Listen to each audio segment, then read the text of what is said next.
Tales from the Terran Republic. The delightful Patricia Who. Dawn Newson, formerly a member of the Terran Marines, was sitting at the embassy desk trying to figure out these damn reports. Gunny made it seem so simple, but damn, this was tough. She pulled out her notebook and started flipping away. Okay, now where does this get emailed to? She said to herself as the door opened. She looked up and her jaw dropped. In walked a woman clad in a tight black, beautifully embroidered slit skirt wearing some sort of sword with a red cloth coming off the pommel and a pistol on her other hip. She was beautiful, completely flawless with green almond-shaped eyes, porcelain skin and long, tawny blonde hair, and moved almost as if she was floating. Hello, welcome to the Terran Embassy. Can I help you? Dawn asked. I hope so. I am here to see Ambassador Wintersmith. Certainly, Dawn said happily. Who may I say is calling? I get the idea, the woman laughed. It sounded wonderful. It made Dawn happy inside. Tell him that Patricia Who is here to meet with him. Dawn's eyes widened. You are her? Wow, but aren't you supposed to be like really old? Patricia raised one of her eyebrows slightly. Well, my dear, the surgeons can perform marvels these days, she purred. Women are vain creatures after all. I'm sure you understand, but you are still so young. How I envy you. Youth is so beautiful in and of itself. No matter what you see when you look in the mirror, I can assure you that you are nowhere as unattractive as you think. Revel in your youth. Patricia then glanced down at her as if looking at a bug. And your beauty. Dawn stammered and fumbled for the intercom. Ambassador, Miss Who is here to see you. John said. Show her in, please. Yes. Okay. She looked up at Patricia Who and right into her green eyes. It was like all the air had been sucked out of the room. She felt like she couldn't breathe. She rose shakily to her feet. Please this way, ma'am. The short walk to the door felt miles long. She opened the door and Patricia glided past her as if she didn't exist. Dawn sat down at her desk trying to gather her wits. Was she unattractive? She certainly didn't think so, but... She looked down at her slight build and pulled at her short hair. God, she wished she had a mirror. Was she ugly? She wasn't, was she? She just sat there staring off into space for quite some time. Ambassador, Patricia said, nodding her head slightly. You are looking, well... John just laughed. You go a couple of rounds with an anti-tank rifle and let's see how you... Oh, wait. Never mind. You probably have. They both laughed. So you are here, Patricia Who, the blood drinker, the butcher of China, the horde mother, the queen of the damned, the weigher of souls, John said as he nodded his head. My personal favorite is a more recent one, Vlad the Stapler, Patricia laughed. Oh, Christ, John laughed. I hadn't heard that one. Patricia bowed gracefully. I seem to make an impression wherever I go. I wonder why, John laughed. So you are here to make sure that another attack doesn't happen. How exactly do you plan to do that? Well, she said as she glided over to his bed and drifted down like a swan's feather to rest upon the side. One of my big strategies is simple deterrence, she smiled. If you were to be killed, I would naturally assume your duties. Director Axley absolutely detests me and will do anything, and I mean anything, to prevent it. We turn a potential threat to a legion of bodyguards, she laughed, and it sounded like birds singing. You suddenly become the most protected being in the Federation. John laughed so hard he coughed. I had not considered that. I almost feel sorry for that scaly bitch. I, of course, will also lend my experience and abilities to further safeguard this embassy, and the Republic's interests, of course. Of course, John said, raising an eyebrow. I am looking forward to working with you to determine what are in fact the Republic's interests here in the Federation. More precisely, I am looking forward to finding out what you and the people who put you here consider the Republic's interests to be. Patricia smiled and looked directly into his eyes. Oh, I'm sure you will find out soon enough. I'm sure, John said, returning her smile and her gaze. Looking forward to it. Patricia Who said with a wicked twinkle in her eye. Actually, for the first time in a while, I'm looking forward to it as well. She stood and walked over to a chair and pulled out her tablet. So, down to business. What do I need to know before you depart for Terra? Inspector Vance walked through yet another home. It was like all the rest he had been through over the past few days. No sign of forced entry, minimal or no signs of a struggle, everybody dead. It was like nothing he had ever seen, and it happened a lot of places over the span of a single night. In the capital city alone, there were hundreds of dead, and it wasn't just in the capital. Across the Federation, thousands of people, mostly human, were dead. Entire families were simply snuffed out. It made absolutely no sense, at least at first. You were right, Inspector. Detective Freela said as she walked up with a data tablet. This man was also affiliated with Cyrus Red. He was one of his construction foremen. They were erased. The entire organization has been erased, Inspector Vance said. Can we find anyone? Anyone who is still alive? Wait, what about that guy we put in protective custody? What was his name? Gerald. Let me check, Detective Freela said. Moments later, she simply said, Oh, he's dead. What? How? They are calling it a suicide. My wrinkly ass. Let me see. Inspector Vance took the tablet from Freela. Son of a bitch. Sort of an odd move for someone so desperate to stay alive, isn't it, Inspector? Any sign of Cyrus Red yet? Not yet. Everyone in his mansion is dead, but he still hasn't been found. Well, the inspector said, considering everything else, I'm willing to bet he is dead too. Probably we'll never find him. The inspector paused and looked into space for a moment. Detective, let's get a list of all construction sites and other such areas owned by Red Industries. Sure, but why? Places like that are secluded, often with barriers blocking access and view. Perfect places to conduct less than legitimate business or dispose of things you want to disappear. Drop something into the hole before the foundations are poured, that sort of thing. It's yet another old human trick. Okay, Inspector. I will have them compile a list for us. Now on to something even less pleasant. We still have to see if we can actually get into the Terran embassy and maybe get some answers about that whole mess. The department really needs to get a statement from the ambassador or his driver. Yeah, I could use a break from this. I thought the Zhush attacks were bad. This is just, she said as a small child was carried out of a bedroom with a single hole in her head. She just closed her eyes and turned away. Who the fuck did Cyrus Red piss off? The inspector asked to nobody in particular. That morning, Dawn was sitting at her desk, shifting uncomfortably. She spent hours that morning trying to do her hair and makeup, but it still just didn't look right. No matter how hard she tried, she couldn't make it look right. He pulled out a small mirror again and looked at herself and frowned. Ugly. No doubt about it. She was ugly.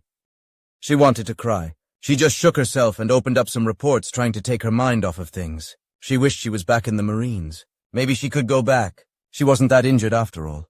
At least there she belonged. She thought she belonged here, but she now looked at herself and at everybody around her. They were so professional looking and so well put together, and she was a mess, just a pathetic fucking mess. She wasn't just ugly, it went deeper. She was worthless. Even in the Marines, everyone had to look after her. The gunny, the captain. Well, now the colonel. Or ambassador, or whatever. God, she was such a burden. How could she not see it until now? How could they put her out here where everyone could see her? Why were they being so cruel? Was this some joke? Were they laughing at the poor, pathetic, fucking ugly mess who thought she could be one of them? Oh God, Miss Hu just walked in.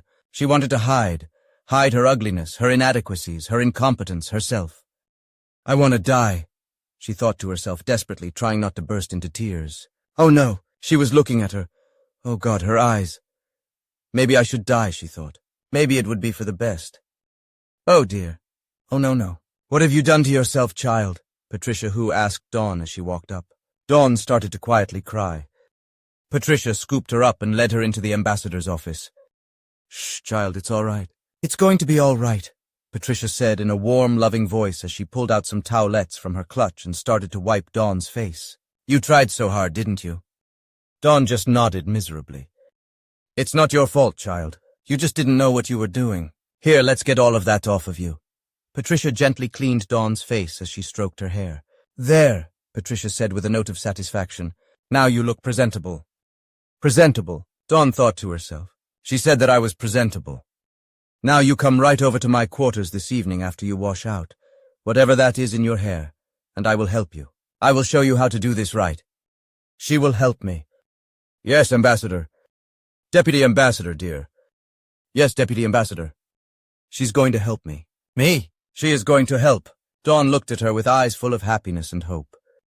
Now, Patricia said as she adjusted Dawn's collar, you take a minute, clear your head, and get back in the game. I want you at your best out there. Patricia gave her a smile that felt like she had pulled back the curtains and let sunlight into the room. She wants me. Yes, Deputy Ambassador. Dawn was happily tearing through reports and reviewing correspondence. Why did she ever think this was hard? When Inspector Vance and Detective Freela walked in. What do you want? She asked as she looked at Inspector Vance with disgust. How could one of them even come in here? How could they dare defile the same building that had people like Miss Hu in it? The nerve! The thought of Miss Hu having to breathe the air that something like him tainted made her almost physically ill. The inspector just turned towards Detective Freela. It looks like we're going to have to play the messenger game again. Oh, I hate that game. It's so tiresome. Well? Dawn asked impatiently. Please tell this nice woman that we want to speak with the ambassador concerning the recent attack, Vance said to Detective Freela. Excuse me, Detective Freela said in a very tired and slightly condescending tone. We would like to speak with the ambassador concerning the recent attack. I'm afraid you just missed him, Dawn said directly to Inspector Vance. He just left for Terra for treatment. You know, for the attack that happened to him in your city, you know, the one that you are supposed to be protecting? She practically spat out the words. Now I am quite busy actually doing my job properly, not something that you would be familiar with. Unless there is something else I can do for you. People, she said, looking at both of them with disdain. I need to get back to it. Inspector Vance just gritted his teeth. Oh God, he hated Terrans. He fucking hated them. Well, speaking of someone not doing their job, he snarled. We never got a statement from any Terran representative concerning the attack, and we need one. That's why I am here. It's my job. Believe it or not, I actually do my job, even when privately I couldn't care less. I even do my job even when I privately wish that it was his head instead of his arm. Detective Freela just looked at Vance in complete shock. Inspector, perhaps we should... Want to say that again, motherfucker? Dawn shouted as she rose and drew her combat knife. Say that again. Inspector Vance reached into his jacket. Detective Freela jumped in between them as embassy security approached from all sides. Detective Freela said nervously. Why don't we all just take a deep breath and... Going for a gun, you pussy. Dawn snarled as she stepped around her desk. Miss Hu wanted her to be at her best, and she was going to get it. Go for it. I'll gut you before you get a shot off. Or after. I don't give a shit. She turned to the embassy guards. Back off. This fucker is mine. In accordance with Terran custom, the guards removed their hands from their weapons and stood back. She invoked dibs. Don't want the stunner? The inspector asked. Fine. He whipped out a telescoping steel baton. Looks like the little girl wants a spanking. Everyone, please, Detective Freela yelled. She turned to the guards, who just shrugged. Hey, she called dibs, one of the guards said as he took out his camera phone. The door to the ambassador's office opened, and Patricia Hu stepped out, her hand on her dao. Well, this certainly sounds interesting, she said in a happy voice. Inspector Vance just froze. No, no, he yelled as he backed away in horror. You! No, it can't be. She locked eyes with him, rooting him to the spot. Don't let me stop you. I just came out to watch. A decorated Terran Marine against a worn-out old arcology rent-a-cop. This should be amusing. Dawn's heart swelled with pride. A Marine. A decorated Marine. Yeah, that's me. I'm going to kill him. Dawn started to slowly circle Vance, who stood completely paralyzed, lost in the horrors of the past. One nightmare after another tore through his brain as if his mind wasn't his own. He saw the young woman circling, getting closer, but he just couldn't move. Why couldn't he move? Move, damn it. Move. Okay, that's it. Detective Freela whipped out her blaster. Call her off or I'm going to put a hole through her fucking head, diplomacy be damned. Oh, now this is fun, Patricia said as she drew her dao so fast it was a blur. Nobody interfere. The rent-a-cop is Dawn's and this, whatever, is mine. I will cut you in half before you can pull the trigger, animal. Patricia took her gaze off of Vance, who, now able to move, threw his baton to the tiles. No, we aren't playing this bullshit game. Freela, holster your weapon. They won't attack now. We are leaving. Send a report to the department or don't. I don't give a shit. Vance turned to leave. You're crazy. All of you are fucking crazy, Detective Freela shouted. Pussy. Dawn snarled and then looked over at Patricia for approval. Well put, dear, Patricia said, patting her shoulder. Now sheathe your knife. You will have to feed it another day. Yeah, I will have to feed it later, she thought. Vance just kept walking, his heart beating out of his chest, his breaths coming out in ragged gasps. Inspector, what the flying fuck just happened? Detective Freela asked. The inspector remained silent as they walked to their vehicle. Inspector. Once inside, the inspector just pulled out his tablet and started typing. He then closed his eyes and let the tablet fall. Detective Freela saw the page. It was a picture of Patricia Hu with the caption, "The Federation welcomes Patricia Hu, the new Terran Deputy Ambassador to the Federation." Inspector, who is that woman? Evil, he muttered.